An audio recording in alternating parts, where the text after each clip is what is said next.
Hey, welcome to the No Guts, No Gain podcast. This podcast is dedicated to help you navigate the journey of buying a Sandler franchise. So whether you've just started the investigation or you're knee deep into the decision process, we've got you covered. Hi, I'm Dave Mattson, Executive Chairman and President of Franchising here at Sandler. In each episode, I'm interviewing a Sandler franchisee who is in your shoes. Now, maybe they were investigating 2 years ago or 2 months ago, but they're gonna share their experiences, their insights, the questions that they had when they were sitting in your chair. The goal of the podcast is to provide you valuable information and firsthand accounts from their perspective that will help you in your decision-making process for you and your family. So sit back, relax, and get ready to hear from those who have already jumped into entrepreneurship with a Sandler franchise. Hi, everybody. Welcome to the No Guts, No Gain podcast. Today, we're in for a special treat. We've got Tim Roberts, who is a longtime Sandler trainer and consultant out of Indianapolis, who's built a wonderful business, and it's got some family members in the business as well, Tim, don't we? Yeah, brother Chris and my wonderful bride, boss Katie. There you go.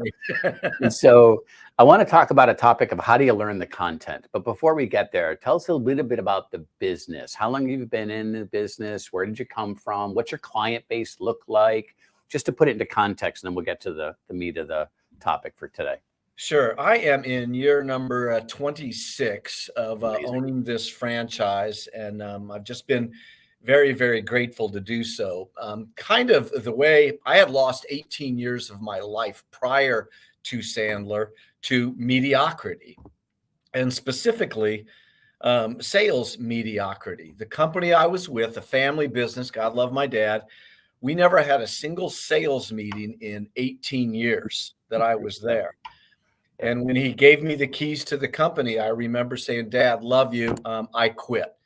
And we said, "What do you mean? I'm giving you the business." It's like about an $18-20 million business, not a big one, but a good size. Yeah. And I said, "Dad, I hate selling with all my heart and soul. I dream of buyers going down in a fiery plane crash every night of the week. And I don't like chemicals or chemistry," which was the business we were in. Dad laughed and said, "Those are really pretty good reasons." Yeah. And then 2 months later, I said, "Dad, I'm going to buy a sales training franchise."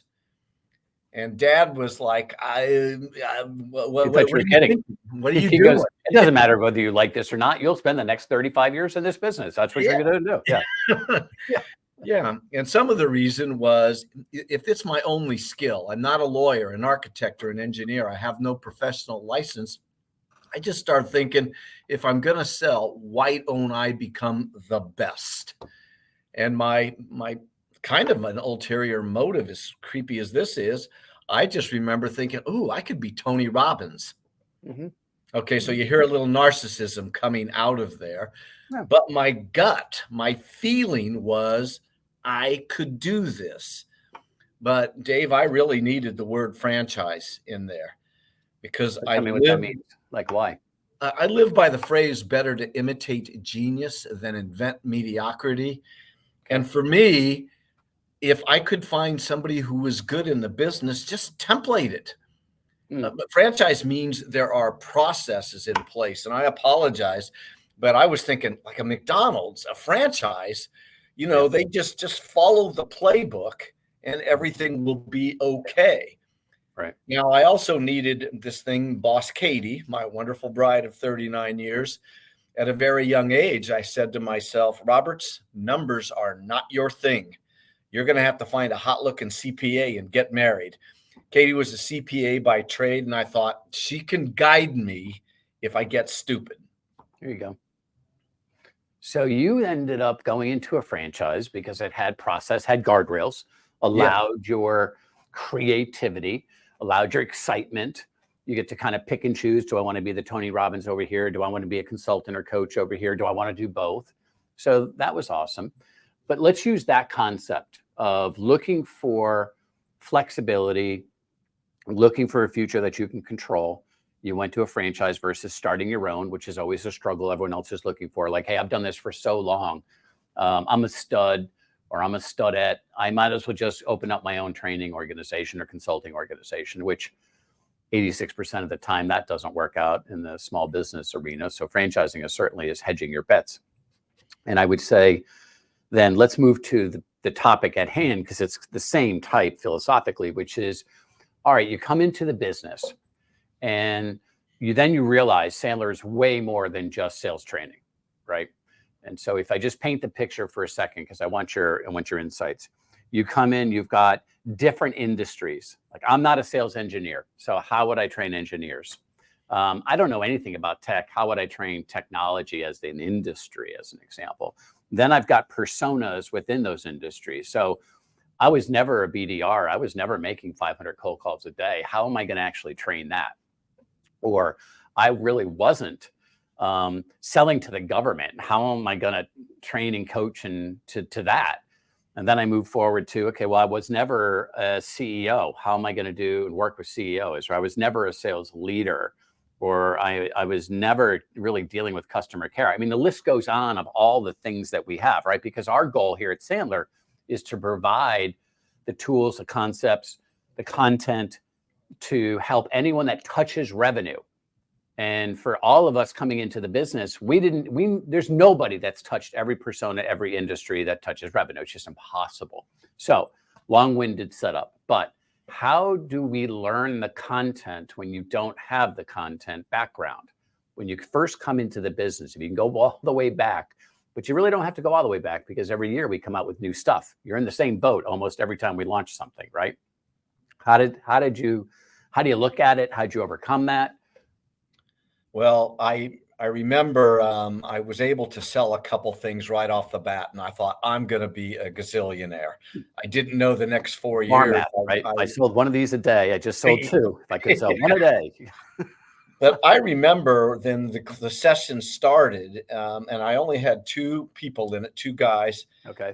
And I remember even at one point, about 8 weeks into like a foundations program, one of them said, hey, wait a minute. Like we're your only clients, aren't we? It was like, yeah. But PowerPoint had come out about then, and Dave, because I was not a product of the product, I just stood in the back of the room. They were sitting up front, and I just was reading the PowerPoint. And as I kept moving forward, so you were behind them, so they didn't see you reading it, but they did not see me reading it. I'm sure they figured it out when it's word for word you're reading it. But you felt more comfortable in the back, I guess, hiding. I knew as I kept doing that for a while, I was like, my gosh, man, you're a poser. You are not doing the things that you are teaching people. Everybody loves the content, but you're not living and breathing it, not remotely a product of the product. And that challenge, that you've got to escape poser mode. It got me in the dance, I tell you. Because I had always been a public speaker. When I was a little boy, brother and sister were rock stars, so no one ever listened to me. So at a very young age, it hit me at a Christmas time once, I need a microphone. If I get a microphone, people will listen. And when I went out to start building my business, I knew I was a poser. But if I could go to a networking event and just get my hand on the microphone, and in short order, people started going, oh, he's the sales guru in town. So posing kind of helped, but I was determined. And a lot of that determination came from something called Boss Katie. The number of times she looked at me on a Friday and said, we're going to have to shut this down if you don't get some business. And I'm not a quitter. So every time she would say that, by Monday at 5 o'clock, I would have new business locked up, because I don't give up. I knew she was challenging me, but she was a great accountability partner. And that helped immensely, because I continued to believe that I could. So how do I set myself apart? And I don't know if this is it, but I remember, personas and stuff. Dave, I will never forget the first time I called on a bank. And I remember telling Katie when I was going downtown to meet with the 3-piece suit, suspenders, banker. Yeah. I was so nervous, but I said to her, Kate, today's the day we find out if our kids are going to go to Notre Dame or not. And I went down there and I was terrified. I wasn't used to calling up, and I'm calling on a Okay. bank executive. I had head trash about calling up. And I remember about 15 minutes into the meeting, it hit me like a ton. This guy has no clue how to sell. Right. I have a banking client now. They've been a client for 17 years. And I remember the gentleman that brought me in there, he said, Tim, we can teach people to be bankers. That's the easy part. We can't teach them how to sell. We need a sales culture. And I started figuring out, wait a minute, professional service providers, I'm not a lawyer. I'm not an architect or an engineer, but they don't know what I knew. There you go. There's the magic. That's the magic thing right there. I think you're 100% correct. There's no way you can say, I spent 25 years in government, but they don't need you to do that. They know that part. That's not the issue. They realize that you have Sandler content. They trying to figure out how to become more effective, more efficient. All right. So that's the first, I guess, aha moment, right? Because you're like, I have no right to be calling on those people, offering my expertise. Like, what am I doing? Right. It's like, I sell medical equipment. I'm in the operating room with surgeons. Don't let me near that. I mean, I can't even look at an open wound. I'd be in big trouble. So how do I deserve to be there? Well, you deserve to be there because you've got world-class content for the last 60 years sitting behind you that's got an ROI. That's how they're looking at you. The weird thing is they look at you like you're looking at them. Like, we have no right to be in the room with this guy. He's a machine. He is a sales machine. He is what we want to become.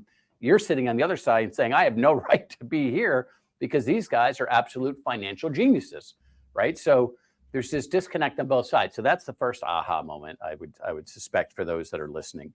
And so how did you now, let's fast forward. How did you actually start to dig deep? Did you sell to bankers, by the way? Yes. Okay. And, so here's how it works. Yeah. We're a client. We are in our 17th year Wow. of working together. That's awesome. And the good news is when bankers leave a bank, they go to another bank and whoops, I get invited in there then. All right. Well, then, so that's the other piece of information we should walk away from. If you do a good job and just service your clients, the best prospecting tool of all time is when they get promoted or they leave to a different opportunity, they take you with them. It's just how it works. It's almost like if you have a great real estate agent, you're going to use the same agent time in and time again, regardless of what house you buy. And it's the same thing here. If you find an awesome Sandler person, they're going to take you from one job to another, one career to another. And depending on if they want to ascend in their career, they're going to start making decisions. And I know you can do those referral things where, like, that person made me X amount of dollars. That person brought me to 6 companies. This company, that person did X, Y, and Z. So that is very cool. 17 years. So let's dig deep now. So back to my original question, how do I get comfortable with industry knowledge when I don't come from there? So now you're past the fear. I'm sitting with a bunch of bankers in the suits, right? They become clients. Now, how did you find yourself really learning the ins and the outs of what those bankers went through? Because it could be a banker, it could be an engineer, it could be a sales manager. Forget who we're talking about. It's the same situation. How did you learn? So, quote unquote, you weren't the product fraud of I'm a banking expert, which you don't profess to be. You're a sales expert. But how did you do it? Or wasn't even an issue, by the way? Let's just put that on the table, because I know I talk to people all day long and they're freaked out. Like, hey, I don't have that background. How am I doing this? I was kind of motivated by a Sandler line, "You are my friend when you walk in my moccasins." Mm-hmm. And so I did want to demonstrate to them that I needed to walk a day in their shoes. And so I started like this interview process because I started to learn that no one learns the same way. And so I kind of had to figure out what their neural wiring was, how they got to where they're at in life. And so I just would sit down with, say, if they're going to put in 15 bankers, I would sit down with 6 or 7 of them and just say, tell me, what's a day in the life of your role, whether you're in mortgage, whether you're in treasury management, whether you're a private banker or a commercial lender. What is the experience for you? And that's when I started to learn that, wait a minute, everybody's got the same challenge. This challenge you have, the IT guy over here, their divisions are running into the same curveball. Right. But some empathy, some understanding of what they were feeling, in that professional service provider world, a lot of them want to be partners. That's the goal. Mm-hmm. And the only way they get to be partners is if they produce. Bring in business, right? Bring in business. And the reason they became lawyers or architects or engineers is because they made a promise to their parents that they would never get into sales. Mm-hmm. And the world changed and everybody is selling. So it was clear to me that I would be remiss in my responsibility if I did not approach these organizations. They were looking for me. They were looking. Like their Dr. Creed, it is my responsibility. I have taken an oath to save your life. You took an oath. It's your responsibility to help them become the best they can be in generating business. That's the road you took. Sure. But I needed to stay on that vein, Dave. I did need to sort of craft that salesperson's bill of rights. Mm-hmm. I was still coming up short on what I believed, who I believed, and at what level that I could talk to. And so I had to start believing, my gut instinct, my feeling had to be, I belong at this level. I don't refer to it as the C-suite. I refer to it as the D-suite, the decision-making suite. I need to have the conversations with them. Yep. So I like the mindset. I always remember going down to elevators when I was doing the boot camps. Those are 1 or 2 day seminars where a private company or a public company, public's there. 27, 28, 29, somewhere in that range, even into my early 30s. And I was waiting for people to say, do you know I have been selling longer than you have been alive? What are you going to teach me? And I really freaked out about that for a decade, to be honest. I remember going down the elevator. You know more than they do about Sandler. You know more about they do Sandler, which is really what you're saying, And at the end of the day, they thought that I was just an absolute machine, but because I knew my part, I had no idea what they did. I couldn't even tell you how to open up the calculators if there was an engine. Like the first 7 years of my life was sales engineers. How is that even possible? I mean, my parents would take our family out and celebrate when I got a C+ or a C or a D in math. I mean, that's how pitiful it was. But you said something that I want the people to hear, which is a day in a life. I think that's actually the answer. We have a tool, we have a process called the day in a life, which is to really sit down and understand, what's going on in a sales challenge or a management challenge, depending on who you're talking to. Like if I talk to a manager, what are the challenges of your people?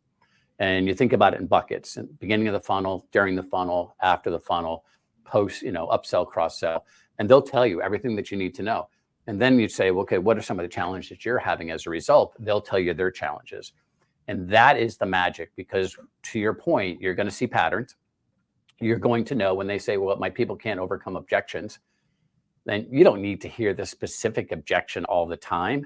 But in our course, we've got something on objection holding or handling, or you've got something over here on interviewing where I can't find good people, or whatever they're saying to you. What you're doing is you're mapping what they say to the content that we have, but also a million other things. But that's really the golden bridge, I think, when you first get into the business, is that conversation, the day in a life. And then you realize after a while, it's all the same. It's all the same. It really is. There was a moment too that I was very clear in what Sandler helped me do so much is stop selling. We're a contrarian methodology forever. And I really wrapped my head around this idea of I am the navigator of another's truth. And that truth might be no, it might be yes. But as long as I remained present for them and have an understanding kind of their journey, and that allowed me also to challenge. And I really didn't have the gut system initially to challenge people. And then I found myself one day, I just looked at a guy. He was really complaining about his sales team right and left. And I just went, oh, wow, expect what you tolerate. And he sort of paused, he sort of put his head down, and he said, I'm the problem. Is that what you just said? And I was just spitballing. I think so. Does that mean you're going to say no? Can I take that back if you didn't like it? Yeah. Old Timmy wanted to pull it back, but Yeah. new Tim was saying, he needs to be It is told. you. Yeah, right. Absolutely. He- Of he's which, the by the way, problem. you created credibility and trust, and no one else talks to them that way. That's why they come to you. Yes. So Paid let's to see what's challenge. feeling the day in a life, because now fast forward, you've been in the business for a long time now. Sandler continues to come out with technology. We come out with a lot of different stuff. Now, obviously, at your level, you can kind of pick and choose what makes sense that Sandler's coming out with. Like, so for instance, we have Sandler content embedded into a CRM. You may say, that's important to my clients. It's not important to my clients. We're not going to force you to go and sell it to every client. So now you have some choices, but the choices that you make, like, okay, I think I want to go grab that AI this or this technology over here. It could be anything. It could be in the new negotiating program. Is the same thing hold true? Like, just figure out what problem it solves, because don't get caught up in the weeds. Like, you don't have to be a technologist, as an example, to understand that Sandler's embedded into CRM. That's somebody else's job. Your job is to say, this is why it's important that you have tips and tricks at the tip of your hand, as an example. How are you dealing with it in today's environment? Now, you've been here for decades, or we'll pass the, hey, I don't understand the industry thing. But the same problem I'm asking you, does the same problem happen now as we come out with new stuff all the time? I think in terms of sins, wins, and trends, I can help people create wins by mitigating sins. Mm-hmm. If I heighten their awareness. But the other part, and what's been so valuable for Sandler, is that the organization is looking ahead, and that's trends. What is trending? And so right now we're in this AI world, in this tech world, and Yep. the tools that we have. But I think we need to stay on top of that. I think the expectation I've created here in this market is he's the guy you go to if it's a sales issue of any type. And so they know that my mind is looking for more than, nope, here's our essentials program. Here's what you need to do. Yep, that's the starting point. But wait a minute, the leaders are the problem. So what about our sales leadership growth series program? Wait a minute. There's not a one of them that touches CRM. Most salespeople hate the letters CRM. Yep. And when they know that we're on top of these things and thinking, that makes us a valuable resource. And in the end, what do I need to be for my clients in this market? I need to be a valuable resource for them. Yep. It's an important part of the journey for me. I agree. Tim, we've covered a lot. I just wanted to know, and really, I think we've hit it, that, hey, I don't have a background coming into Sandler as a potential franchisee. There's some things I do. I have a passion. I want to be in the business, but I don't have all this other stuff that we had talked about. But just hearing your journey and how you've done it, which I know represents really everybody's journey out there, I think was super helpful. So I really appreciate you jumping on today. Any last words of wisdom for those that are looking at the business? Believe in yourself. I didn't have the business acumen and all that kind of stuff. Can't spell the word money to this day, but I believed that I could bring value. And I believed that if I could have that brand where I could template and then had processes, I just believed from the get-go I would be a success. And Katie was right there with me saying, you can do this.